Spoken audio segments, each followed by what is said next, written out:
Az érettségi diploma nélküli tanulók munkát kell keressenek. Már csak olyan állások közül választhatnak, amelyek szakképzetlen munkásokat igényelnek. Megnéztük, milyen munkalehetőség van itthon és külföldön azoknak, akik 10 évesen érettségi diploma nélkül szeretnének dolgozni. Ha nincs érettségi diplomája, nem tanulhat tovább, de akkor mihez kezdhet az a 100 000 diák, aki nem tudott levizsgázni?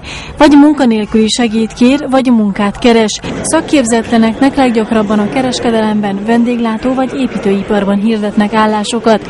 A munkaközvetítő irodák azt mondják, munka az van itthon is és külföldön is. Az adatok szerint külföldön több lehetőség van magasabb fizetésért. În țară, aș spune, în principiu, o menajeră ar ajunge. Az országban egy házvezetőnő például jobb esetben havonta 200 eurót kapna, összehasonlítva egy házvezetőnői állással Görögországban, aki minimum 600 eurót kap havonta, és a külföldi munkaadók általában szállást is biztosítanak.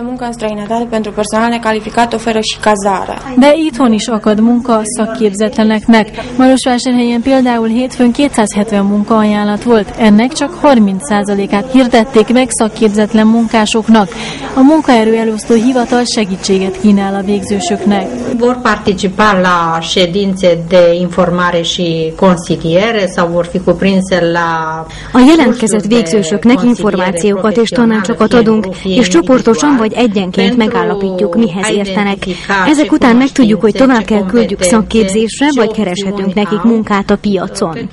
Idén több mint 100 000 tanuló maradt érettségi diploma nélkül. A munkaerőpiac szakértői azt mondják, a cégvezetők nem szívesen alkalmaznak fiatal szakképzetlen munkásokat, mert túl nagy befektetés nekik betanítani a kezdőket, akik bármikor otthagyhatják a munkahelyet. Így egyre több romániai fiatal keres állást külföldön, vagy kér munkanélküli segélyt.